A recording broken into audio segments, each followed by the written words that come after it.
fokuskan kepada 4 perkara antara maghrib dengan isyak ni. Kemudian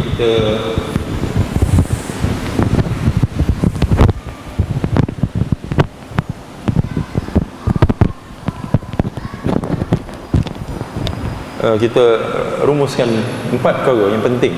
Yang pertama ialah keyakinan. Kita akan bercakap tentang soal keyakinan. Yang kedua, kesabaran. Yang ketiga ialah nusrah, pertolongan Allah Subhanahu Wa Taala. Yang keempat ialah penyudah ataupun kesudahan, kesimpulan daripada apa yang berlaku sekarang ni di Gaza. Jadi 4 perkara. Jadi yang pertama ni, apakah slide ni sudah dipancarkan? Sudah? Belum? Ya. Tapi tak apa. Sementara menunggu slide dipancarkan, saya terangkan sikit. Apa yang akan digambarkan nanti yang tuan-tuan dan puan-puan tengok adalah suatu tembok. Ya? Tembok ini namanya tembok Konstantin ataupun tembok Konstantinopel yang ada di Turki pada hari ini, di Istanbul. Tembok ini adalah satu tembok yang sangat tua, yang berusia lebih daripada 2600 tahun. Berarti dibina tembok ini pada zaman sebelum Masihi lagi, sebelum kelahiran Nabi Isa AS, lebih kurang pada tahun 560 sebelum Masihi. Jadi tembok ini sudah begitu tua, yang sudah berusia lebih daripada 2,5 kurun. Apa istimewanya tentang tembok ini? Tembok ini adalah satu tembok yang menyaksikan pelbagai sejarah yang penting, sejarah tamadun manusia. Pelbagai empire, pelbagai bangsa cuba untuk menguasai tembok ini. Yang sekarang ni kalau kita pergi Istanbul, kita hanya jumpa remnants ataupun sisa-sisanya sahaja. Dia sepatutnya mengelilingi, melingkari seluruh kota Istanbul, terutama di bahagian Eropah, sebab Istanbul ni terbahagi dua, ada yang di bahagian Eropah, ada yang di bahagian Asia. Jadi dia mengelilingi Istanbul pada bahagian Eropah, tapi sudah tinggal sisa-sisanya saja, walaupun ada bahagian-bahagian yang agak panjang, yang agak sempurna. Sebahagian besar daripadanya telah pun runtuh. Sama ada runtuh disebabkan oleh serangan atau runtuh disebabkan oleh gempa bumi. Jadi hampir semua empire-empire yang kita ketahui dalam sejarah, seperti Philips of Macedonia, itu ayah kepada Iskandar Zulkarnain, yang pernah cuba menguasai tembok ni. Attila the Hun, kemudian Constantine the Great, kerana segala macam bangsa, empire Greek, Athenia, Sparta, Sassanid, Iraq, ada begitu juga bangsa Arab dan umat Islam pernah nak menguasai tembok. Jadi kalau apa yang penting tentang tembok ini, dan kaitannya dengan Palestin, ialah ada sebuah hadis Nabi SAW, yang mana Nabi mengatakan akan ada orang saleh yang akan dikebumikan di bawah tembok ini. Ada orang saleh yang akan dikebumikan di bawah tembok ini, dan tembok ini akan dimenangi ataupun dikuasai oleh raja yang terbaik, memimpin tentera yang terbaik.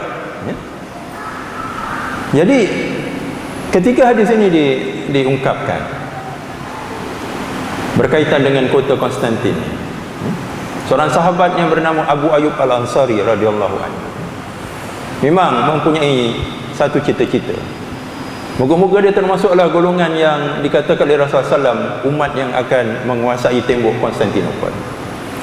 Dan kita bayangkan tuan-tuan, perjalanan daripada Madinah ke Istanbul bukanlah satu perjalanan yang mudah. Itu bukan seperti hari ini.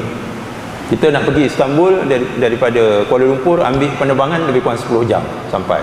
Ada 4 ataupun 5 penerbangan seminggu. Tapi zaman dulu, bayangkan, daripada Madinah nak pergi Istanbul adalah satu perjalanan yang cukup rumit, satu perjalanan yang jauh, rumit. Bahkan yang pergi itu mungkin tidak akan kembali lagi, sebab dia kena merentas gunung Kanang, kemudian menaiki kapal, merentas lautan sampai ke Selat Bosporus dan sampai ke kota Konstantinopel. Satu perjalanan yang cukup jauh.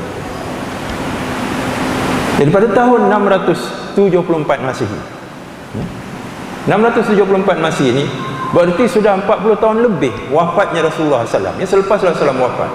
Rasulullah wafat pada tahun 632 Masihi. Pada tahun 674 Masihi, ketika itu Abu Ayyub Al-Ansari sudah berusia 90 tahun. Ya. Ekspedisi pertama disusun untuk menawan kota Konstantinopel. Masa itu yang menjadi khalifah adalah Muawiyah bin Abi Sufyan radhiyallahu anhu. Jadi dia mengirim anaknya Yazid bin Muawiyah radhiyallahu anhu. Seorang tabi'in, ya? Sebab dia adalah orang yang berjumpa dengan sahabat. Dia telah memimpin ekspedisi menyerang kota Konstantinopel. Dan ketika itu Abu Ayyub Al-Ansari sudah berusia 90 tahun. Bayangkan tuan-tuan, orang yang sudah berusia 90 tahun, usia yang terlalu lanjut untuk mengambil satu perjalanan yang sukar, apatah lagi pergi untuk berperang. Tapi Abu Ayyub Al-Ansari merasakan inilah yang dimaksudkan oleh Rasulullah SAW, iaitu akan ada orang soleh yang dikebumikan di bawah tembok ini, dan dia merasakan dialah orang yang akan dikebumikan di bawah tembok tersebut. Maka dia menuruti ekspedisi ini. Jadi apabila sampai dekat kota Konstantinopel, dia sudah terlalu lemah untuk mengangkat pedang, terlalu lemah. Ya, sehingga Yazid bin Muawiyah bertanya kepada Abu Ayyub Al-Ansari, "Wahai ayanda, apa yang boleh aku lakukan?" Dia kata, "Aku mendengar hadis Nabi SAW, akan ada orang soleh yang kebumikan di bawah tembok ini. Maka kebumikan aku di bawah tembok ini. Ya? Kerana aku nak mendengar derapan kaki tentera muslimin ketika mereka memasuki kota ini. Sebab Nabi juga sebut dalam hadis yang sama, kota ini akan dikuasai oleh raja yang terbaik, memimpin tentera yang terbaik." Tuan-tuan, kita bercakap tentang seorang sahabat yang usianya 90 tahun, tetapi menyertai ekspedisi kota Konstantinopel kerana yakinnya, atas keyakinannya kepada Rasulullah SAW. Ya? Dan dia menjadi kenyataan. Baik. Bahagian yang kedua daripada hadis ini, iaitu kota ini akan dikuasai oleh raja yang terbaik, memimpin tentera yang terbaik. Jadi ekspedisi tahun 674 yang disertai oleh Abu Ayyub Al-Ansari gagal, ya? Tidak berjaya. Dan disusun ekspedisi yang kedua, lebih kurang 736, saya tak pasti, tapi permulaan kurun yang ke-8. Ekspedisi yang kedua disusun, gagal juga, ya? Dan untuk tempoh 500 tahun, daripada tahun 700 lebih sehingga 1391, tidak ada lagi ekspedisi yang disusun. Tidak ada lagi, maknanya 500 tahun lebih, tanpa sebarang cubaan untuk membuka kota Konstantinopel. Sehinggalah disusun ekspedisi yang ketiga, 391. Gagal juga. Kemudian disusun ekspedisi yang keempat, 1411. Gagal juga. Disusun ekspedisi yang seterusnya, 1422. Gagal juga. 5 ekspedisi. Gagal. Tuan-tuan, 800 tahun, ya, sudah berlalu. Apakah dengan kegagalan, 5 kali kegagalan ini menghakis keyakinan umat? Tidak. Sebagaimana keyakinan Abu Ayyub Al-Ansari yang sudah mencapai usia 90 tahun tidak terjejas, ya? Kenapa tak keluar, ya? Oh, patutnya keluar.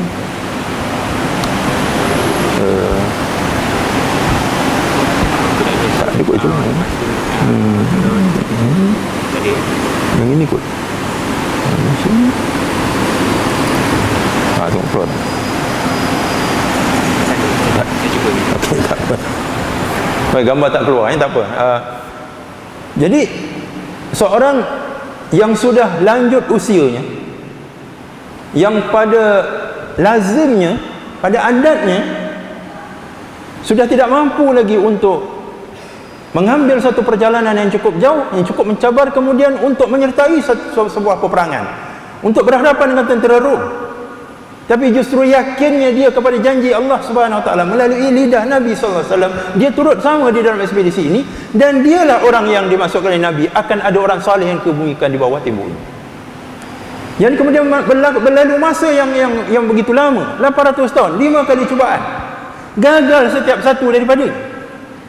Maknanya kalau selepas 800 tahun dan 5 kali cubaan, mungkin umat Islam sudah terhakis keyakinannya. Betul ke apa yang Nabi sebut ni? Nabi sebut ni sudah berlalu masa 800 tahun dan kita sudah mencuba 5 kali dan kita gagal setiap kali daripada cubaan. Apakah keyakinan umat luntur dengan lamanya masa, dengan banyaknya percubaan? Tidak, tuan-tuan, tidak. Jadi kita bercakap tentang soal keyakinan kerana pada tahun 1453, cubaan yang ke-6, ya, 29 Mei, cubaan yang ke-6 ini dipimpin oleh Muhammad Al-Fatih. Akhirnya apa yang disebut oleh Abu Ayyub Al-Ansari, aku nak mendengar derapan kaki tentera muslimin ketika mereka masuk kota ini. Dia mendengarnya selepas 807 tahun, ya. Jadi akhirnya menjadi kenyataan. Bukan nak kata cubaan yang pertama, cubaan yang kedua, cubaan yang ketiga tidak diketuai oleh pemimpin yang terbaik. Mungkin pemimpinnya terbaik, tenteranya belum terbaik. Mungkin tenteranya terbaik, ya. Bagaimana kita kata tenteranya tak terbaik sedangkan yang bersama di dalam penyerangan ini adalah Abu Ayyub Al-Ansari, sahabat kesayangan Rasulullah SAW, yang menumpangkan Nabi dalam peristiwa hijrah. Nabi singgah di Quba, Abu Ayyub Al-Ansari lah yang menumpangkan Nabi di rumahnya. Jadi bagaimana mungkin tentera ini bukan tentera yang terbaik? Tapi kombinasi itu mungkin belum berlaku. Mungkin rajanya terbaik tetapi tenteranya tak terbaik. Mungkin tenteranya terbaik tetapi rajanya tak terbaik. Pada cubaan yang ke-6, we got the right combination. Raja yang terbaik memimpin tentera yang terbaik, ya. Namanya kita tengok keyakinan Muhammad Al-Fatih pula. Muhammad Al-Fatih ni ketika dia berusia 10 tahun, dia mendengar hadis yang sama, akan ada orang saleh yang dikebumikan di bawah tembok ini dan tembok ini akan dibuka oleh raja yang terbaik, memimpin tentera yang terbaik. Lalu dia bertanya kepada guru dia, wahai guru, ada tak Nabi sebut siapa dia orang yang akan membuka kota ini? Guru dia kata tak ada. Dia hanya menyebut ciri-cirinya. Lalu dia berkata kepada guru dia, wahai guru, orang yang dimasukkan oleh Nabi itu adalah aku, seorang kanak-kanak berusia 10 tahun. Ya? Pada logik akalnya, bagaimana mungkin seorang kanak-kanak mempunyai keyakinan sedemikian rupa? Balik pun mungkin baru balik ataupun hampir balik, umur 10 tahun mungkin baru balik, tetapi dia mempunyai keyakinan yang sama sebagaimana yakinnya Abu Ayyub Al-Ansari, sebagaimana yakinnya umat selama 800 tahun lebih, 807 tahun. Ketika dia berusia 21 tahun, dia benar-benar memimpin 250,000 tentera muslimin membuka kota ini, ya. Dan dia setelah berjaya, dia minta semua tentera dibangun. Barang siapa yang pernah meninggalkan solat fardu, sila duduk. Tak ada yang duduk, tuan-tuan. Tak ada yang duduk. Walaupun satu waktu, sila duduk. Tak ada. Dan dia tanya, siapa di kalangan kamu yang pernah meninggalkan solat sunat rawatib yang penting, seperti sebelum subuh, sebelum asar, dan selepas maghrib, yang Nabi buat, Nabi tak pernah tinggal. Barang siapa daripada kamu yang pernah meninggalkannya, walaupun satu kali, sila duduk. Separuh duduk, tetapi separuh lagi masih berdiri. Kemudian ditanya soalan yang ketiga, barang siapa yang pernah meninggalkan solat tahajud walaupun semalam, sila duduk. Semua duduk kecuali yang masih berdiri. Muhammad Al-Fatih. Yang duduk tu tidak bermakna dia tak buat solat tahajud, dia buat. Tapi soalannya, barang siapa yang meninggalkan walau satu malam, sila duduk. Ialah keletihan ke, tertidur ke, semua duduk. Maka benarlah bila kata Nabi, kota ini akan dibuka oleh raja yang terbaik, memimpin tentera yang terbaik. Tuan-tuan, pegang poin nombor 1 adalah keyakinan. Saya nak bercakap tentang keyakinan bila kita bercakap tentang perjuangan Palestin. Itu satu. Nombor 2, mari kita bercakap tentang apa ni, tentang tanggungjawab, taklif, tanggungjawab. Yang aspek yang kedua ni, saya nak bawa satu lagi cerita. Ini gambar dah ada ke? Dah ada gambar? Belum? Tak ada? Tak apa. Cerita yang kedua adalah berkaitan dengan seorang sahabat yang bernama Sa'id bin Amir Al-Jumahi radhiyallahu anhu. Sahabat ini adalah sahabat yang sangat tawaduk, dan mempunyai tahap ketakwaan dan apa ni, apa kita panggil apa ni, wara yang cukup tinggi. Dan Umar Al-Khattab ketika menjadi khalifah, dia menyerahkan tugas memimpin Homs, Homs yang sekarang ni ada dekat Syria, ya. Jadi Sa'id bin Amir al-Jumahi ditugaskan untuk menjadi governor di Homs, Syria. Dan dari masa ke semasa, Umar akan meminta senarai fakir miskin dalam setiap daerah. Maka setiap daerah akan memulakan satu senarai fakir miskin yang berhak untuk menerima zakat dan juga bantuan daripada kerajaan pusat. Datanglah senarai daripada Homs, dan nama yang paling atas sekali adalah Sa'id bin Amir al-Jumahi, governor yang paling miskin. Jadi Umar pun bertanya, benarkah Sa'id bin Amir al-Jumahi ini adalah Sa'id bin Amir al-Jumahi yang sama yang menjadi governor? Ya, pegawai dia kata ya. Menangis Umar. Jadi Umar pun hantarlah hadiah. Hadiahnya sebanyak 1000 wang dinar. Dihantarkan, dikirimkan. Jadi bila dikirimkan sampai ke tangan Sa'id bin Amir al-Jumahi, muka dia pucat. Isteri dia tanya, "Kekanda, apa yang berlaku?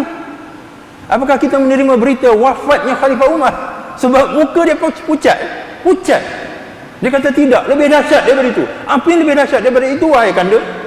"Dunia datang mengusir akhirat kita. Yang ada dalam tangan dia adalah 1000 dinar. Macam kita lah dapat bonus." Ada orang dapat bonus sampai 5 bulan gaji. Saya tak pernah rasa. Saya tak pernah rasa macam tu. Paling banyak sebulan gaji. Dan sekarang ni pun setengah bulan je. Bukan setengah bulan pun 500 je kan. So kalau kita kerajaan. Jadi bila dia kata yang datang, dunia datang mengusir akhirat kita, isteri dia cakap, "Wahai kanda, hindari ia." Isteri dia tak tahu yang ada dalam tangan dia tu adalah 1000 wang dinar. Dia tak tahu.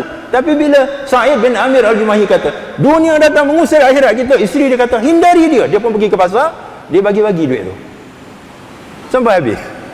Dan dia kembali menjadi orang miskin seperti sedia kala. Itulah nak cerita tentang Sa'id bin Amir al-Jumahi. Baik, saya cerita ni sebagai latar belakang kepada kisah yang berikutnya. Apa kisah yang berikutnya? Umar akan meminta laporan daripada setiap daerah. Akan meminta laporan bukan daripada governor, tapi daripada rakyat. Aduan rakyat. KPI bagi Umar adalah aduan rakyat. Bukan pencapaian, tapi aduan rakyat. Jadi daripada Homs ni 3 aduan. 3 aduan terhadap governor. Yang pertama, governor tak mau jumpa kami sehari dalam seminggu. Berarti dalam seminggu ada 7 hari. Governor jumpa rakyat 6 hari je. Rakyat tak puas hati. Rakyat nak jumpa setiap hari. Macam tu tak ada cuti. Itu aduan rakyat. Nombor 2, governor jumpa kami matahari dah tinggi. Siang pagi-pagi dia tak mau jumpa, dia tak mau keluar rumah. Matahari dah tinggi baru dia keluar. Aduan nombor 2. Aduan nombor 3, governor ni tak semena-mena pitam. Walaupun dia tak ada penyakit. Ya, dia tak ada penyakit, tapi tiba-tiba tengah-tengah berjalan, tengah berbincang dengan orang ramai, pitam. Itu pun rakyat buat aduan. Jadi pemimpin tak boleh pingsan, tidur pun tak boleh. Kita tengok kadang-kadang pemimpin keletihan, tertidur dalam dewan rakyat. Tak apalah, kita faham lah kan, masalah negara kan banyak kan. Krisis kat Selangor lah, krisis air lah, macam-macam. Dia mengantuk, dia masuk dewan tertidur. Tak boleh tuan-tuan. Tidur tak boleh, pingsan pun tak boleh. Nak jadi pemimpin bukan senang. Kepimpinan ini, pemimpin dalam Islam ialah khadimul ummah, menjadi khadam kepada umat. Sekarang ni pemimpin menganggap diri dia tuan kepada umat. Itu corak berfikir tu sudah berbeza. Okey. Nombor 1, Umar pun panggil Sa'id bin Amir al-Jumahi. "Kenapa ni kamu? Kamu ni tak jumpa rakyat sehari dan seminggu?" Dia kata, "Wahai Amirul Mukminin, aku cuma ada satu pakaian." Dia kan orang yang termiskin. "Aku cuma ada satu pakaian. Jadi ada satu hari tu aku tak boleh keluar sebab aku basuh pakaian. Jadi aku kena duduk di rumah berselimut. Tak ada pakaian. Jadi kena tunggu pakaian tu kering, maka barulah aku boleh keluar. Jadi sehari dan seminggu aku peruntukkan untuk membasuh pakaian." Okey, Umar kata pas. Aduan yang kedua, kenapa yang kamu ni matahari dah tinggi baru jumpa rakyat? Kita keluar matahari dah tinggi ni sebab kita tidur lepas subuh. Tapi apa yang berlaku, dia kata, "Aku tak ada pembantu, tak ada bibi, tak ada pembantu. Jadi aku kena tolong isteri aku uli tepung, kerja-kerja rumah tangga aku kena tolong. Jadi matahari dah tinggi baru aku boleh keluar untuk jumpa dengan rakyat." Okey, lulus. Aduan yang 3, kenapa yang kau ni sekali-sekali pingsan? Tak pasal-pasal pingsan. Dia kata, "Wahai, ini yang ada kaitan dengan Palestin." Ya. Tadi poin yang pertama keyakinan. Poin yang kedua, ya, kenapa Sa'id bin Amir Al-Jumahi pengsan? Dia kata ketika aku musyrik, zaman aku musyrik di Mekah, ada seorang sahabat Nabi yang bernama Khubayb bin Adi radhiyallahu anhu disiksa oleh orang-orang Quraisy, dan mereka telah memanggil seluruh penduduk Mekah berkumpul untuk menyaksikan penyiksaan ini sehingga mati, sehingga syahid sahabat ini bernama Adi bin Khubayb bin Adi radhiyallahu anhu. Sebelum dia menutup mata, sebelum dia mati, dia telah memandang setiap orang yang ada dalam apa ni, di dalam kejadian ini, yang menyaksikan penyiksaan ke atasnya. Dia kata, aku akan minta pertanggungjawaban di depan Allah ke atas setiap seorang daripada kamu yang melihat bagaimana aku disiksa. Jadi apabila Khubayb bin Adi teringat benda ni, dia pitak. Sedangkan masa itu dia musyrik, tuan-tuan dan puan, dia kafir. Apabila dia masuk Islam, tidak ada lagi dah kesalahan yang dia tanggung. Semua yang dia buat sebelum masuk Islam akan dihapuskan oleh Allah Subhanahu Wa Taala, ibarat bayi yang baru lahir. Tapi Khubayb bin Adi merasa cemas. Dia tetap merasakan dia akan dipertanggungjawabkan oleh Allah. Kenapa dia tak bantu Khubayb bin Adi sedangkan dia boleh bantu? Dia hanya menyaksikannya sehingga mati diseksa oleh orang-orang Quraisy. Aku takut nanti aku akan dibangkitkan di akhirat. Allah akan tanya aku, kenapa aku tak tolong? Kenapa aku tak selamatkan? Walhal aku ada kekuatan, aku ada kudrat, aku boleh lepaskan dia daripada penyiksaan orang-orang Quraisy. Tapi aku tak buat. Ialah sebab dia kafir. Dia hanya teringat tentang ancaman ini ketika dia masuk Islam. Nah tuan-tuan, apa kaitannya dengan Gaza? Kita menyaksikan, ya? Kita tengok YouTube, kita mengikuti perkembangan. Hari Raya, ketika Israel mengisytiharkan gencatan senjata, ketika anak-anak sedang bermain di taman permainan, ketika itu Israel serang, membunuh 10 kanak-kanak yang berumur 2 tahun, 3 tahun, 4 tahun yang sedang bermain di taman permainan. Sebab itu kan hari raya Aidilfitri, 52 orang syahid, 10 daripadanya kanak-kanak.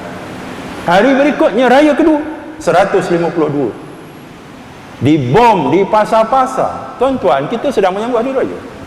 Kita ada hari raya pertama, kita ada hari raya kedua. Cuba kita ingat apa yang kita buat pada hari raya yang pertama. Seperti biasa, ya? Lepas solat mungkin ada yang pergi ziarah kubur, mungkin ada yang pergi berziarah, mungkin ada yang tunggu di rumah menanti kedatangan kaum keluarga. Raya kedua, raya ketiga 125 pula. Yang dibom hospital, yang dibom masjid. Masjid yang dibom bilangannya 161. Ibarat dekat Meru ni, berapa buah masjid, semuanya dibom. Sekolah, bukan kata sekolah Gaza, sekolah PBB. 2 sekolah PBB dibedil ketika anak-anak sedang nyenyak tidur. Saya tak tahu nyenyak atau tidak, mereka mungkin tidur ketakutan sebab bom berjatuhan sana dan sini. Bilangan bom yang jatuh di Gaza dalam tempoh 30 hari ini, bila dicampurkan, lebih hebat, ya, lebih banyak daripada bom atom Hiroshima dan Nagasaki yang digugurkan dalam Perang Dunia Kedua. Lebih banyak dari segi beratnya tu, tonnage tu, lebih berkali ganda lebih besar daripada bom atom Hiroshima dan Nagasaki. Poinnya, kita melihat saja, kita mendengar saja, lalu kita tidak berbuat apa-apa. Sedangkan kita Muslim, tuan. Serangan ini berlaku dalam bulan Ramadan, ketika kita mengerjakan salat tarawih, ketika kita berpuasa, ketika kita bangun tahajud, ketika kita menghiasi 10 malam yang terakhir memburu Lailatul Qadar. Kita tak teringat pun untuk mendoakan sahabat-sahabat kita, saudara-saudara kita di Palestin. Sebab itu saya bawa kisah Sa'id bin Amir Al-Jumahi. Dia takut, walaupun dia tidak akan dipertanggungjawabkan, tapi dia teringat akan kata-kata Khubayb bin Adi bahawa Allah Ta'ala akan menyoal dia, mengambil pertanggungjawabannya. Kenapa engkau tak tolong Khubayb bin Adi sedangkan kau boleh buat? Tuan-tuan, kita Muslim yang mukmin lagi, insyaAllah, yang berpuasa, yang taat, yang menghidupkan malam-malam Ramadan, Apa agaknya kalau saudara-saudara kita, anak-anak kita yang berumur 2 tahun, 3 tahun meminta kepada Allah, ya Allah, di mana umat Islam? Di mana mereka? Kenapa mereka biarkan kami terkepung? Kenapa mereka biarkan kami dibedil sesuka hati?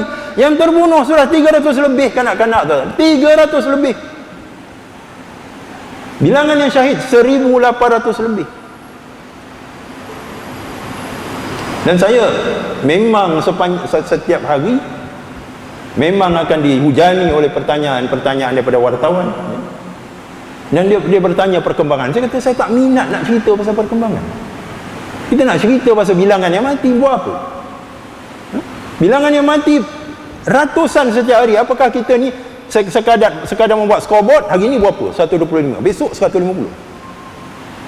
Saya tak berminat nak bercerita tentang statistik. Saya berminat untuk menghentikan serangan ini, dan apa cara untuk kita membantu mereka. Itu poin.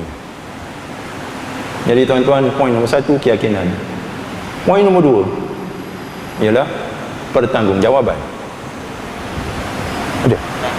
Okey, ini Masjid Al-Fatih. Di sinilah terletaknya makam Muhammad Al-Fatih, dan inilah tembok Konstantinopel yang saya ceritakan tadi. Baik. Saya nak cerita poin nombor 3. Poin nombor 1, poin nombor 2, poin nombor 3 saya nak tuan-tuan saksikan klip ini. Klip ini ringkas saja. Kita besarkan. Okey, dah besar dah. Saya nak tuan-tuan saksikan dulu, dan kemudian saya akan bagi penjelasan.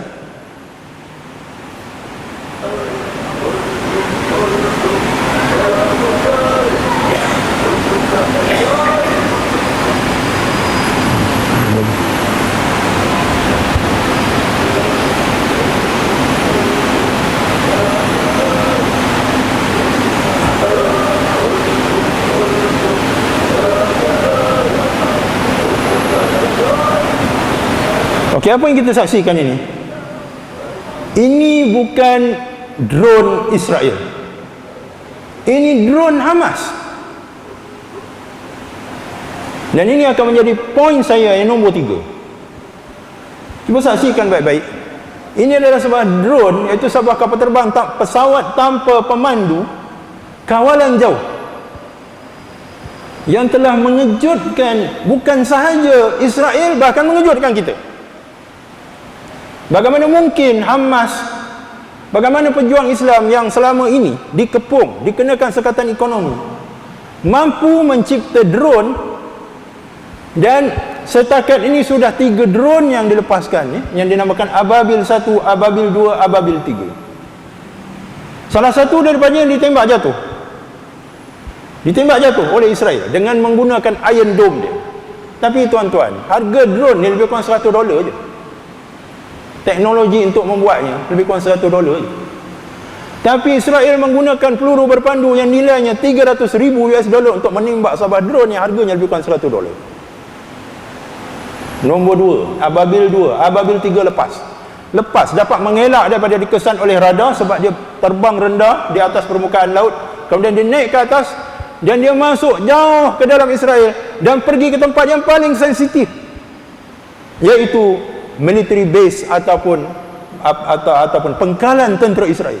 Dia pergi sampai ke pengkalan udara, pengkalan tentera Israel, dan kemudian mengambil gambar-gambar aerial fotografi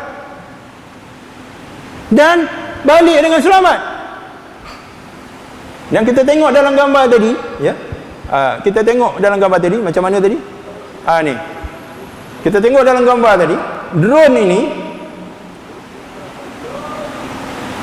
dilengkapi dengan peluru berpandu dengan roket. Tuan-tuan, saya tak tahu apakah itu roket benar atau roket palsu. Itu tak penting. Yang penting Israel nampak drone ini membawa roket, membawa senjata, dan kita boleh bayangkan betapa kecut perutnya Israel yang selama ini tidak pernah menjangka Hamas mempunyai kemampuan seperti ini. Ini poin saya nombor 3, iaitu sabar dalam menghadapi musuh. Dan inilah yang dimiliki oleh Hamas, ini yang dimiliki oleh pejuang-pejuang mujahidin, kesabaran mereka berhadapan dengan musuh yang nampak hebat pada mata manusia, tetapi sebenarnya tidak ada apa-apa di sisi Allah Subhanahu wa taala. Jadi Allah Taala bagi mereka kekuatan. Tuan-tuan, ada pula pihak yang secara secara berbangga mengatakan ini sebenarnya adalah hadiah daripada Iran. Sikit-sikit Iran, sikit-sikit Syiah. Dan seolah-olah pejuang Palestin ini tidak ada kemampuan teknologi dia sendiri. Saya nak beritahu tuan-tuan, pemegang PhD paling ramai di dunia ini di mana? Di Palestin. Kalau nisbahnya dekat Malaysia ni, bagi 1000 rakyat, satu pemegang ijazah PhD dan master satu. Tetapi di Gaza dan di Palestin, nisbahnya 10 bagi setiap 1000. Maksudnya kalau nisbah kita 1/1000, nisbah mereka 1/100. 10 kali ganda. Jangan perkecilkan kemampuan mereka. Tapi kemampuan ilmu, teknologi dan sebagainya nombor 2. Nombor 1 ialah mereka pegang apa yang Saidina Umar Al-Khattab sebut. Nombor 1, Umar kata, sediakan tombak dengan tombak. Maknanya kalau musuh ada tombak, maka kita pun sediakan tombak. Walaupun tombak kita tak secanggih tombak mereka, tapi kita berusaha untuk menyaingi mereka dari sudut kemampuan itu. Jadi hadapilah musuh kamu, tombak dengan tombak, pedang dengan pedang. Ya, Israel ada kereta kebal, tapi kita mungkin tak mampu untuk mempunyai kereta kebal sendiri. Yalah, sebab dikenakan sekatan ekonomi, bantuan pun tak boleh masuk. Kalau masuk pun ikut terowong, masuk ikut black market, pasaran gelap dan sebagainya. Macam mana nak bawa masuk kereta kebal? Ya. Jadi mereka buat atas dasar keyakinan. Itu nombor 1. Nombor 2, mereka juga pegang amanah Saidina Umar. Setiap kali Saidina Umar nak menghantar tentera, nak lawan Rom, nak lawan Parsi, apa kata Umar Al-Khattab? Jagalah diri kamu daripada bermaksiat kepada Allah. Sekiranya kamu bermaksiat, maka kamu bermaksiat dan musuh kamu bermaksiat, maka Allah Ta'ala akan serahkan urusan ini kepada kamu, kepada kekuatan kamu semata-mata. Berarti kamu boleh menang, kamu boleh kalah. Sebab kamu dimenangkan oleh Allah adalah kerana kemaksiatan yang dilakukan oleh musuh-musuh kamu. Kalau kamu juga sama-sama bermaksiat seperti mereka, maka tidak ada bezanya. Allah Ta'ala tidak akan memandang kepada kamu. Jadi tuan-tuan, pejuang Hamas ni ada Quran di dalam dada. Tahun lepas, 2013, kita bawa imam-imam daripada Gaza untuk mengimamkan solat tarawih. Asal Sharif membawa, tak silap saya, 7 imam pada tahun 2012 dan lebih 11 imam pada tahun 2013. Tuan-tuan nak tahu apa yang berlaku kepada imam-imam yang pernah mengimamkan solat tarawih di Malaysia ni? 3 daripadanya sudah syahid. Dan mereka bukan syahid dibom, mereka menjadi kataib, mereka menjadi pejuang, dan salah seorang daripadanya terbunuh syahid jauh di dalam Israel sebab mereka masuk menyusup, ya, dan jenazahnya tidak ditemui, ya.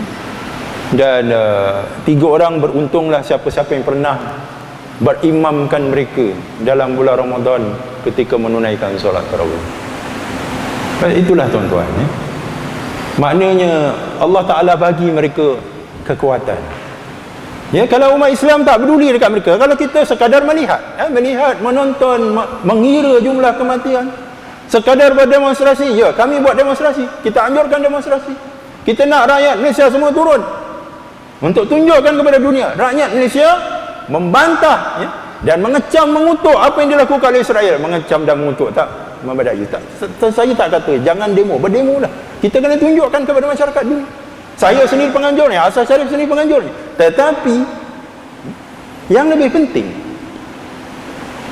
penting ialah kita kena bantu mereka secara proaktif. Apa yang kita boleh mampu?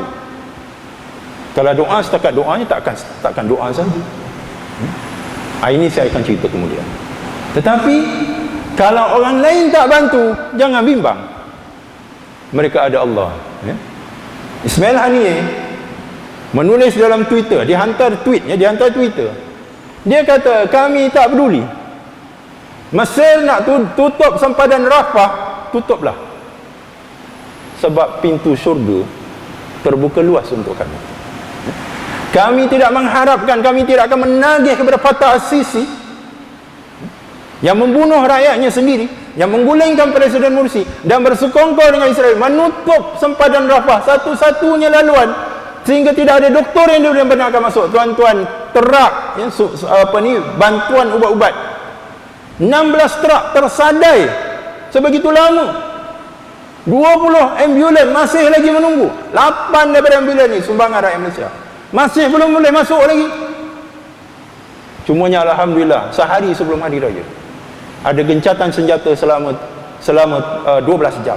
Tempoh ini dimanfaatkan dengan sebaik-baiknya ya, untuk membawa masuk 16 truk. Sebuah daripada truk ini adalah sumbangan rakyat Malaysia melalui Asas Syariah, nilainya 60,000 US dollar. Itu tak cukup. Tetapi pergantungan mereka kepada Allah lah yang memberikan mereka kekuatan-kekuatan luar biasa. Tuan-tuan, hari ini gencatan senjata diumumkan 1 hari tadi waktu Malaysia, tentera Israel sudah berundur. Apa maksud undur? Maksudnya kalah. Mereka dah tak boleh bertahan lagi, sebab bilangan tentera mereka yang sudah terbunuh 114 orang. Ketika Israel membedil orang awam, membunuh kanak-kanak, membunuh wanita, pejuang-pejuang kita membunuh tentera-tentera Israel. Mereka tak mampu untuk menerima ya. Bagi kita, pejuang-pejuang Qassam yang terbunuh syahid, tempatnya di syurga insya-Allah. Tapi bagi mereka, ketika kita ada harapan yang tinggi kepada Allah, mereka tidak ada sebarang harapan. Yang ada pada mereka adalah ketakutan. Mereka takut, tuan-tuan. Dan Allah yang bagi tahu kepada kita betapa takutnya mereka. Ya ayyuhallazina hadu in za'amtum annakum awliya'u lillah min dunin nas fatamannaul mauta in kuntum shadiqin. Wahai orang-orang Yahudi, sekiranya kamu yakin kamu adalah orang umat yang terbaik dan tidak ada umat yang terbaik seperti kamu, maka mintalah kematian sekiranya kamu benar. Wala yatamannawnahu abadan bima qaddamat aydihim wallahu alimun bizzalimin. Sesungguhnya mereka ni kalau boleh tak mau mati selamanya. Kullu nafsin za'iqatul maut. Kita beriman dengan ayat ni, setiap nyawa, setiap jiwa akan merasai mati. Tetapi mereka kalau boleh tidak mau mati selama. Kerana apa? Kerana mereka takut dengan kejahatan yang mereka lakukan, dan Allah tahu siapa dia orang-orang yang zalim. Tuan-tuan, hari ini Hamas melancarkan roket. Peringkat awal roket Qassam, gitu, roket Qassam tak jauh perginya, setakat bandar-bandar sempadan saja, Ashdod, Sderot, Ashkelon. Kemudian perang tahun 2012, mereka hantar roket sampai Tel Aviv, 40 km jauhnya sampai. Kemudian dia hantar pula M75, Maqat 75 sampai ke Tel Aviv, sampai ke Baitul Maqdis. Bahagian apa penempatan Yahudi, penempatan haram Yahudi. Kali ini mereka ada R160, Rantisi 160, sudah sampai Haifa. Haifa ini adalah bandar paling utara. Apabila bandar paling utara menjadi sasaran roket Qassam, berarti tidak ada lagi tempat yang selamat. Sebab itu hari ini 5 juta penduduk Israel duduknya di mana? Duduknya bawah tanah. Ketakutan. Sekolah mereka lumpuh ya? Pejabat mereka lumpuh, ekonomi mereka lumpuh. Setiap kali roket datang, siren dibunyikan. Tetapi mana roket itu tuju? Tak tahu. Sebab apa? Sebab roket yang digunakan oleh Hamas tak ada elektronik komponen. Bila tidak ada elektronik komponen, tak dapat dikesan, tak dapat dijejak oleh misal yang paling canggih sekalipun. Sebab itu bila dihantar 10 buah, 8 jatuh, 2 mungkin dipintas. Tapi bila dipintas pun, roket misal Israel itu yang meletup dan jatuh pula ke bawah dan mencederakan orang ramai. Jadi tuan-tuan, poin nombor 3 ialah, kalau kita tak yakin, kalau kita tak peduli, mereka ada Allah Subhanahu Wa Taala. Cukuplah Allah dan Rasulnya. Dan kita ni seolah-olah kembali pada zaman sirah. Seolah-olah kita ni kembali kepada kisah-kisah sahabat yang kita nampak hebat. Tak mungkin orang biasa macam kita boleh melakukannya. Mereka melakukannya, tuan-tuan. Mereka melakukannya. Mereka mengharapkan syahid, ya, ketika kita mengharapkan umur yang panjang. Mereka mengharapkan syahid. Dan Allah Ta'ala bagi syahid itu kepada mereka. Dan mereka syahid ini bukan untuk peribadi. Mereka syahid untuk umat. Mereka syahid mempertahankan Masjid Al-Aqsa. Mereka syahid mempertahankan tanah Al-Quds yang dimuliakan oleh Allah Subhanahu wa taala. Mereka syahid mempertahankan Al-Aqsa Al-Syarif yang dimuliakan oleh Allah Subhanahu wa taala, dan mereka lakukan itu sebagai mereka yang berada di barisan depan memegang amanah umat seluruhnya. Itu poin nombor 3. Mari kita tengok. Jangan terkejut, ya. Jangan terkejut. Ringkas saja tuan-tuan, saya tahu besok kerja, ya, tapi saya nak habiskan ini. Mari kita tengok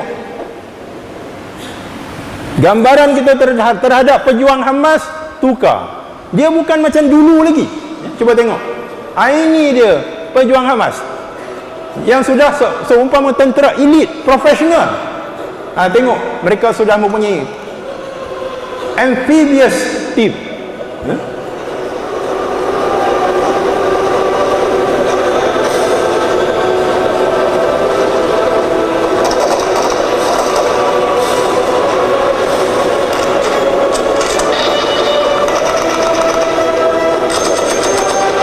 Sebelum serangan boleh pasang banner lagi. Kita pasang banner untuk terima sumbangan. Mereka pasang banner dalam air. Tuan-tuan, Gaza dikepung, darat, laut dan udara, tetapi pintu langit terbuka. Pintu langit terbuka. Sebab itu keyakinan mereka, ya, dan juga keyakinan mereka kepada Allah ni menyebabkan mereka tidak berharap kepada manusia. Jadi apabila Fatah Sisi menutup sempadan di Rafah, dia kata kami tidak berhajat kepada pintu sempadan dunia, sebab pintu langit terbuka luas untuk kami masuk ke dalam syurga. Jadi tuan-tuan, ya, jangan apa ni, jangan kita merasa gusar, sebab kita lihat daripada satu tahap ke satu tahap. Okey, kita azan sekejap, atau mana nak berhenti dah? Nak berhenti dah macam tengok cerita Piramli tak habis lah. Minggu depan kena datang balik. Lepas azan kita sambung sikit, Baik, kita sambung sikit lagi insya-Allah, ya. Sikit je masa saya ambil tambahan. Jadi tuan-tuan dan puan-puan, ya, kita melihat apa yang berlaku pada hari ini, ya. Hamas mengajak kita untuk melihat apa yang berlaku ini di dalam Al-Quran. Serangan yang berlaku pada tahun 2008, 2009. Kita menggunakan istilah Ma'raqat Furqan. Ketika Israel melancarkan operasi Kaslit, ya, tabur apa ni, lead ni macam pelambam, ya, macam ball bearing, ya. Tabur ball bearing, ya. Kita ada istilah kita Ma'raqat Furqan, ya, peperangan yang membawa kemenangan. Kemudian berlaku serangan pada tahun 2012. Maka Hamas memberikan nama apa ni, Hijaratus Sijil, batu-batu yang dilontarkan daripada langit, yang diambil daripada surah Al-Fil. Bismillahirrahmanirrahim. Alam tara kaifa fa'ala rabbuka bi ashabil fil. Alam yaj'al qaydahum fi tadl wa arsala alaihim tayran ababil tarmihim bihijaratin min sijil faja'alahum ka'asfin ma'kul. Serangan berlangsung selama 8 hari. Israel yang datang menyembah, hentikan tindak balas, hentikan serangan roket. Mereka tak tahan. Mereka minta tolong Mursi, Presiden Mursi yang jadi orang tengah, ya, untuk melakukan gencatan senjata. 8 hari saja serangan pada tahun 2012. 2014 mereka serang lagi. Maka dinamakan faja'alahum ka'asfin ma'kul. Asfin ma'kul pula. Ketika Israel menamakan protective edge, Hamas dan Palestin menamakan asfin ma'kul. Lalu mereka ini bertukar menjadi seperti daun-daun yang dimakan ulat. Jadi kita tengok mereka menggunakan surah Al-Fil. Drone yang masuk itu mereka namakan ababil, burung-burung ababil. Dan kita sudah sampai kepada ayat yang terakhir, faja'alahum ka'asfim ma'kul. Sekejap lagi kita akan sebut sadaqallahul azim. Tuan-tuan, berarti kemenangan sudah terlalu hampir. Kemenangan sudah terlalu hampir. Kerana Allah Ta'ala akan menangkan agama ini dengan semua kekuatan yang ada di alam ini. Apabila umat Islam muncul sebagai satu jil, satu generasi yang ikhlas, yang tidak ada di dalam dirinya dua penyakit, yaitu cintakan dunia dan takutkan mati. Penyakit ini tidak ada pada mereka, maka Allah beri kemenangan kepada mereka. Bukan sahaja dengan kejutan-kejutan yang kita saksikan, bahkan Allah Ta'ala bagi kekuatan ini dan mencampakkan ke dalam hati nurani orang-orang bukan Islam untuk sokong perjuangan Islam. Tuan-tuan, dataran merdeka, kita kempen gila-gila yang datang 18,000 saja. Mereka buat perhimpunan di London yang keluar 100,000. Mereka buat perhimpunan di Paris, 45,000 orang keluar. Mereka buat serentak hujung minggu lepas, Chicago, Seattle, Los Angeles, San Francisco, Atlanta, New York. Yang turun puluhan ribu rakyat Amerika. Sokong siapa? Sokong Hamas. Germany membatalkan semua Persatuan pelancongan Germany membatalkan semua pakej pelancongan ke Israel. Semua pasar raya Eropah membatalkan import sayur-sayuran dan buah-buahan daripada Israel. Persatuan akademia tertinggi Amerika Syarikat, profesor di universiti Amerika Syarikat melancarkan boykot akademik. Berarti mereka tidak akan lagi mengadakan kolaborasi dengan Universiti Israel, tidak akan hadir lagi konferensi yang dianjurkan oleh Universiti Israel. Mereka tak akan jemput lagi pensyarah Israel datang untuk membentang kertas kerja di Amerika Syarikat. Tuan-tuan, Allah Ta'ala akan menangkan agama ini dengan umatnya yang ikhlas. Dan ini semua Allah nak tunjuk pada kita. Kalau kamu tak tolong agama ini, aku punya kekuatan yang lain. Aku boleh gerakkan orang-orang bukan Islam, aku boleh gerakkan Kristian, bahkan aku boleh gerakkan orang-orang Yahudi untuk menyokong perjuangan ini. Lalu jadilah kita golongan yang hanya memerhati. Tuan-tuan, saya pun tak mau memperpanjangkan bicara, ya. Saya akan akhiri. Ya? Okay. Saya akan akhiri dengan apa yang boleh kita buat. Baik. Apa yang tuan-tuan saksikan ni adalah keluar gambar sumbangan daripada rakyat Malaysia. Ya? Jadi kita sudah pun menyalurkan bantuan sebanyak 5 juta ringgit Malaysia. Sudah diagih-agihkan. Kita buka tabung kecemasan. 1 Ramadan kita isytiharkan bantuan Ramadan. Tetapi apabila serangan berlaku 8 Ramadan, kita tingkatkan kempen ini kepada bantuan kecemasan Ramadan. Tuan-tuan, dalam tempoh daripada 1 Ramadan sehingga 5 Syawal, berapa bilangan jumlah kutipan daripada rakyat Malaysia? 15 juta. Rakyat Malaysia telah memberikan sumbangan infak mereka sebanyak 15 juta. Minggu yang ketiga Ramadan, Maybank menelpon ibu pejabat, sistem kami tergendala sebab banyaknya transaksi online. Yang masukkan duit ni bukan sejuta. Yang masukkan duit ni RM5, RM10, RM20. Itu saja yang mereka mampu. Tapi kami terima dengan doa, ya? Kaki tangan kita di pejabat, setiap kali duit masuk mereka, ya Allah berkatilah para penyumbang.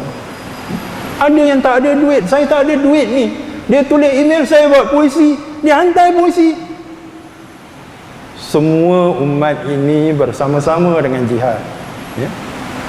Itu cukup membanggakan kita. Jadi Aqsa Syarif memikul amanah yang cukup berat, 15 juta setiap umat, ya. Bahkan yang memberi ini bukan umat Islam saja, orang Cina datang, ibu pejabat Aqsa Syarif, lu boleh terima tak pakaian?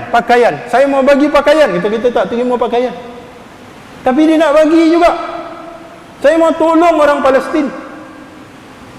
Kemudian ada seorang lagi datang, nak beli kurma Palestin, sebab kita ada jual kurma Palestin, kurma Ariha. Ya, memang kita import daripada Ariha. Itu wilayah yang dikuasai sepenuhnya oleh rakyat Palestin, penduduk Palestin, melalui pasaran daripada Eropah. Bila kami masih ada lagi stok, kami bagi dia kurma tu, dia kata apa? Lu pasti ini bukan kurma Israel, bukan, saya kalau kurma Israel saya tak mau makan. Tengok tuan-tuan, Allah Ta'ala akan campakkan, ya? Akan campakkan ke dalam hati bukan Islam ni. Ialah siapa yang buat? Orang Cina. Saya tanya, siapa? Allah. Allah boleh masukkan ke dalam hatinya rasa simpati, ya? Rasa nak menyokong, rasa nak mendukung perjuangan ini. Sebab itu tak usah bimbang, dunia serentak menyokong perjuangan ini, dan seruan boikot berkumandang di seluruh alam. Boikot ni bukan seruan kita di Malaysia saja, seruan seluruh dunia. Kenapa yang berlaku?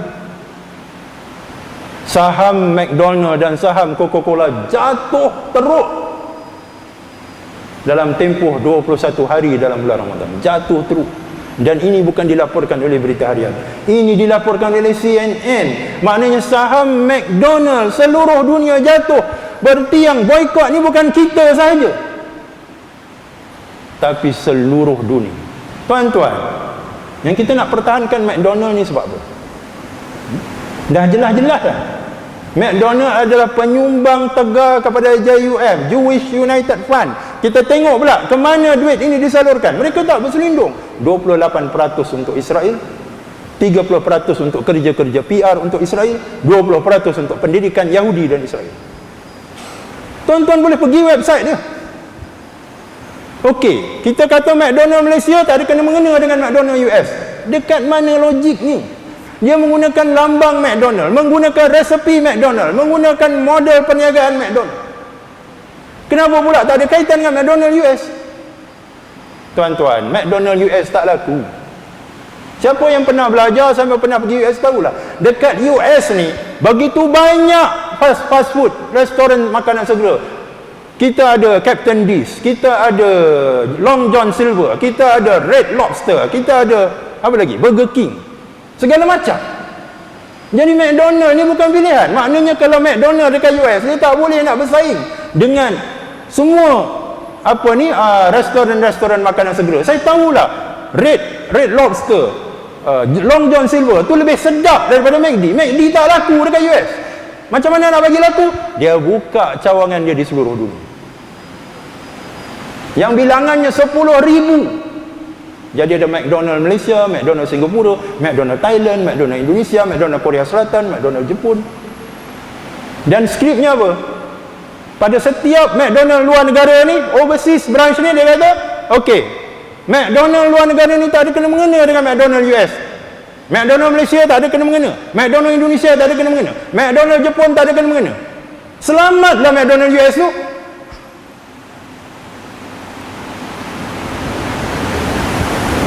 Ini sekarang ni saya merasakan betul-betul kita berada di dalam peperangan dengan Israel. Peperangan dengan Israel sehingga Israel tuduh pula Malaysia pergi latih pejuang Hamas.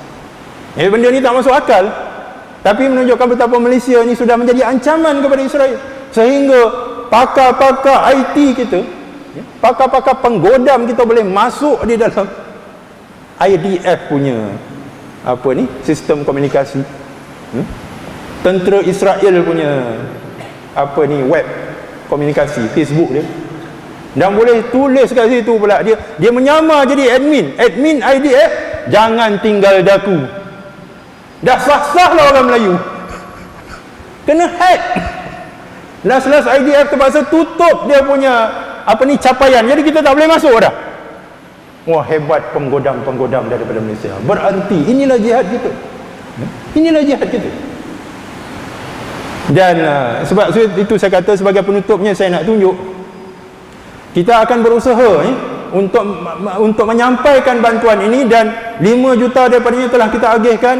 Tengok, bukan sahaja kita mengagihkan tepung, mereka buat roti.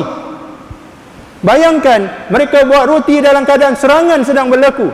Bayangkan ketika ibu-ibu tengah buat kuih tat, bom jatuh kiri kanan. Kuih tat tu jadi kuih tat tu, ataupun jadi kuih apa? Batat.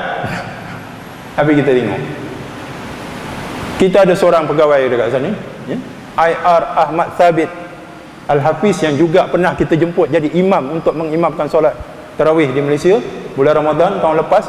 Dialah yang menjadi pegawai kita, staf kita di Ibu Pejabat Al-Aqsa Sharif. Dan untuk makluman tuan-tuan, bangunan yang menempatkan Pejabat Al-Aqsa Sharif di Gaza sudah dibedil. Ya.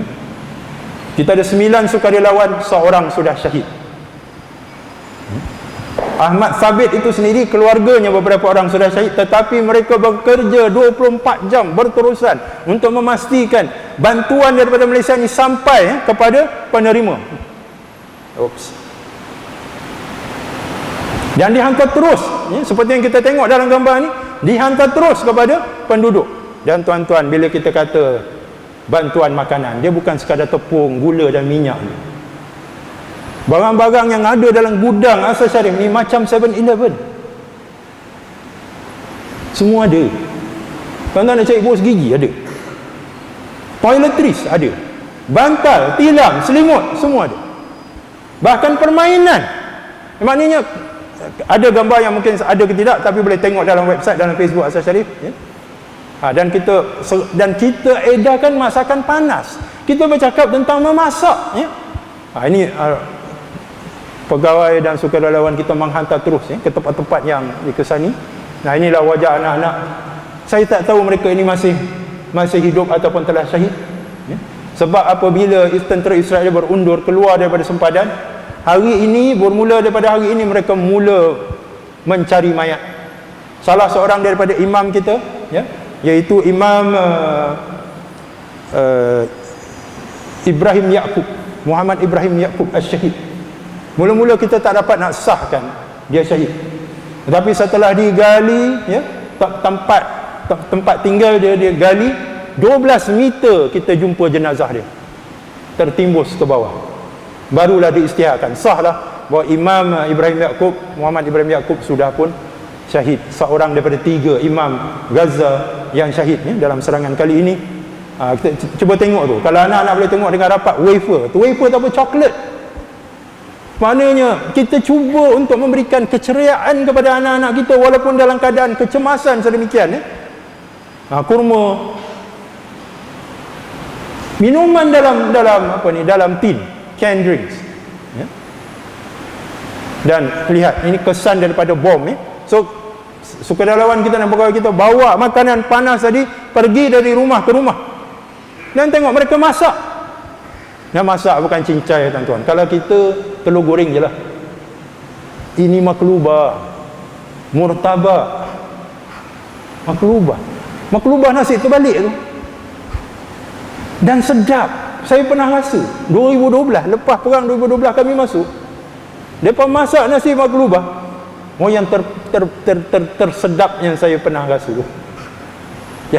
Jadi mereka buat yang terbaik, ya, daripada sumbangan rakyat Malaysia, ya. Tengok mereka susun jus tomato pun ada, ya, tomato sauce, ya. Inilah dia. Hari ini kita menumpukan kepada bantuan perubatan, ada 7 pasar. Kita dah susun dah. dan dia telah membahagikan sekarang ni keutamaan kita adalah memberi bekalan makanan kepada 11,000 orang yang sedang berlindung di pusat-pusat perlindungan. 11,000 orang, dan kita memerlukan 32,000 US dollar sehari untuk membekalkan makanan segar dan panas kepada 11,000 orang. Tuan-tuan cuba secongak, kalau 11,000 orang kita belanjakan sebanyak 32,000 US dollar, berarti seorang kita berbelanja 3 US dollar, berarti seorang tak sampai 10 ringgit. 10 ringgit itu boleh memberi makan kepada seorang saudara kita sehari, dan kita membelanjakan sebanyak 32 US dollar sehari. Dan assessment dibuat setakat 4 Ogos, iaitu semalam, dan Ahmad Sabit telah pun telah berkomunikasi dengan kami dekat ibu pejabat dan mengeluarkan satu lagi perancangan sehingga bulan September pula berapa peruntukan yang diperlukan. Jadi kita work around the clock, tuan-tuan. Wallahi saya cakap, kami beraya sampai setakat solatul Id saja. Bahkan sehari sebelum hari raya kita menerima delegasi daripada Arab Saudi.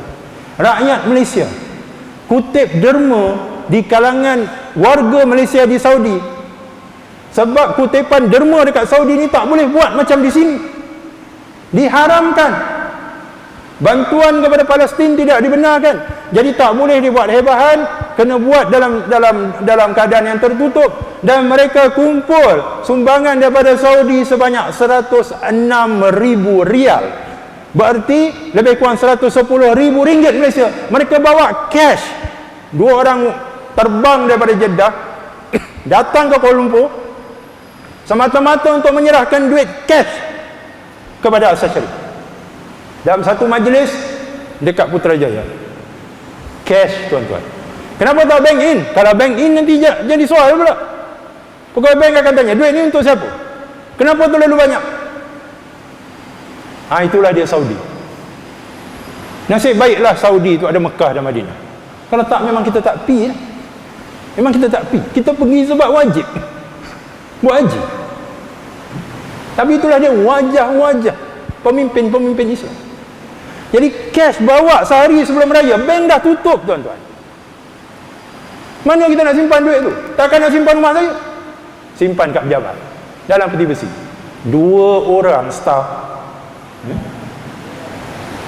menunggu dekat pejabat tu sampai raya keempat.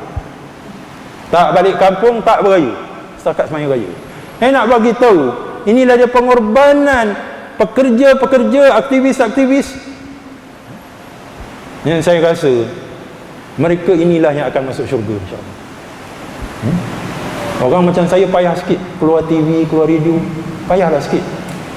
Sebab keikhlasan tu boleh terjejas. Mereka apa yang nak mereka ikhlas? Mereka duduk kat pejabat pun kita tak boleh bagi tahu. Sebab kalau kita bagi tahu nanti membahayakan keselamatan mereka. Pejabat asal syarah tu dah berapa kali dia pecah masuk. Setiap kali kita umum kita dah kutip 4 juta. 2-3 hari lepas tu orang pecah masuk dah. Tapi tak jumpa duit. Sebab duit kita tak simpan di pejabat. Biar kalau dah simpan kat pejabat, akhirnya berkawal lah. So, menunggu bank buka. Ni saya cerita ni benda-benda yang saya tak patut cerita. Tapi saya nak bagi tahu bahawa kerja-kerja seperti ini memerlukan kesungguhan. Ahmad Sabit ni menghubungi kami hampir setiap jam. Tangan dia patah baru-baru ni. Tangan dia patah. Bekerja ke sana sini. Hampir tidak ada waktu rehat. Untuk memastikan yang 15 juta yang rakyat Malaysia bagi ni sampai. Sebab itu kita memang hadkan belanja pengurusan kita 5% saja. Dia dah audit luar dah buat dah audit, dan belanja pengurusan kita 5% saja. Berarti tuan-tuan bagi RM1 malam ni kami cuma ambil di mesin je. Nak bayar gaji orang jaga pejabat dari tu yang tak balik raya tu. Sebab ini kata kenapa nak ambil daripada duit kami? Tak munasabah lah. Kami ada pejabat, kami ada staf sepenuh masa.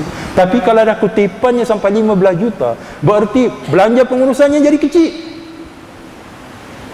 kecil. Tuan-tuan, Oleh kerana keikhlasan sahabat-sahabat kita inilah, Perodua menghadiahkan sebuah kenderaan Myvi, walaupun Myvi, tapi kita hargai. 2 hari sebelum Ramadan, satu yayasan Bunga Raya menghadiahkan pula Toyota Hiace 7-seater kepada Asal Sharif. Inilah barakatnya kerja jamaah. Saya tak kata ini kerja seorang dua, ini kerja seluruh umat ini. Dan baru saja tadi saya daripada ibu pejabat orang call, sila datang ke showroom kami, pilihlah apa kenderaan yang kamu nak, pick up pula. Kita tak guna langsung duit pengurusan, orang bagi hadiah, kemudahan datang. Myvi, lepas tu Toyota Hiace, lepas tu suruh pilih lah, kamu nak pick up ke nak luri? Nak luri nanti kami tak boleh bawa pula, lesen tak ada. Mungkin kita pergi ambil pick up. Orang bagi, teman. Orang bagi, orang nak menyumbang kepada perjuangan ini dengan cara-cara mereka. Itulah barakahnya. Saya tidaklah membandingkan Asal Sharif dengan lain-lain NGO. Lain-lain NGO tu saya angkat juga. Mereka juga ikhlas, mereka juga telus. InsyaAllah saya umumkan ni dalam semua penampilan surat khabar dan TV dan radio. Saya angkat mereka. Tapi oleh kerana saya Asal Sharif, saya kena bawa tabung Asal Sharif lah. Takkan saya nak buat tabung orang lain pula. Tapi kita sokong semua. Kita sokong. IRM ada sudah beroperasi dekat Gaza 28 tahun dah. Islamic Islamic IR apa? Relief, Islamic Relief Malaysia. Sudah 28 tahun ada pejabat di Gaza. VPM, Viva Palestina Malaysia, yang walaupun ditubuhkan pada tahun 2009, bersama-sama dengan kita, mereka konsentrat pada perubatan dan juga bekalan air bersih. Kalau kita tengok website, tengok Facebook ni, kita tengok satu lori tangki yang sedang mengedarkan air bersih. Dekat situ ada lambang Viva Palestina Malaysia. Jadi bagilah kepada NGO-NGO, sebab NGO-NGO ni bukan wujud sekarang ni, dia dah lama. Aqsa Sharif ada 2 wakil atas kapal Mavi Marmara, kalau kita masih ingat 2010. Kita terlibat semua tu. Jadi kadang-kadang orang ingat, orang ambil kesempatan. Tak, kita tak ambil kesempatan. Kita semua ikhlas insya-Allah ya, untuk memainkan peranan kita setakat yang kita boleh untuk membantu rakyat Palestin. Dan tuan, cukuplah dekat situ ya. Kemenangan adalah sesuatu yang pasti. Rasulullah SAW sudah sebut tentang perjuangan umat Islam di Baitul Maqdis dan sekitarnya, iaitu mereka, isteri mereka, anak-anak mereka, pembantu-pembantu mereka tetap berada di dalam ribat, di dalam kubu, dan mereka akan tetap berada dalam keadaan seperti itu sehingga Allah memberikan kemenangan kepada mereka. Inilah kenyataan. Kita lihat mereka mempertahankan tanah suci. Mereka sedikit pun tidak akan mengecewakan kita. Mereka syahid, anak-anak mereka syahid, ibu-ibu dekat sana ya, mengatakan kamu bunuh anak-anak kami, kami akan melahirkan lebih ramai lagi anak-anak. Itu semangatnya. Sebab itu 1,800 yang syahid, 3,600 yang lahir. Ini hakikatnya. Serangan pada tahun 2008, 1,500 yang syahid, yang lahir 3,000. Allah akan bantu. Dan nisbah kelahiran kembar sangat tinggi di Gaza, sangat tinggi. Satu keluarga ni anak 7-8 ni biasa, 10-11 biasa. Suburnya bumi Gaza. Kadang-kadang ada orang kahwin lewat 30 tahun baru kahwin, tapi anak 11.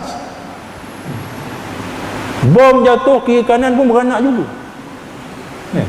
Kita tersangkut dalam jam stres. Doktor cakap kalau stres tak boleh beranak, sebab tak bersungguh. Stres. Tapi inilah barakahnya perjuangan. Yakinlah bahawa, sebab tu saya bawa satu contoh yang pertama tadi, Abu Ayyub Al-Ansari, umur 90 tahun, keyakinan. Kemudian saya bawa kisah Hubab bin Adi radhiyallahu an, kita bercakap tentang tanggungjawab ya. Dan kita bercakap tentang pertolongan Allah Subhanahu Wa Taala lantaran kesabaran yang ada pada para pejuang, yang keikhlasan mereka. Dan akhirnya kemenangan adalah sesuatu yang pasti ya. Akhirnya saya tutup dengan hadis yang sama yang disebut oleh Nabi. Ada satu lagi hadis berkaitan dengan kota Konstantin dalam perang Khandaq ya. Ketika mereka menggali parit, terjumpa satu ketul batu yang besar yang dihentak-hentak tak mau pecah. Jadi Nabi pun menghentak batu ni 3 kali, keluarlah pancaran. 3 kali pancaran menunjukkan Rom Timur, Byzantine, menunjukkan Parsi, dan juga menunjukkan seluruh alam.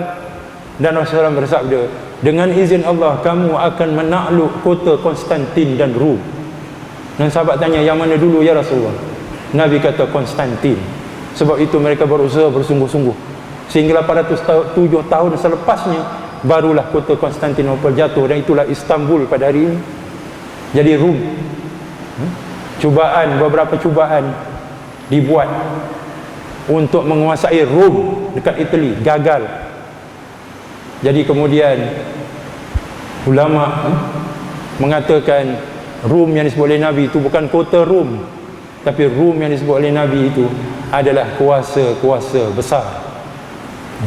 Jadi hari ini kita tengok, kita mungkin tidak akan berperang dengan kuasa-kuasa besar ni sebagaimana umat Islam berperang dengan Konstantinopel, tapi peperangan kita adalah peperangan dakwah.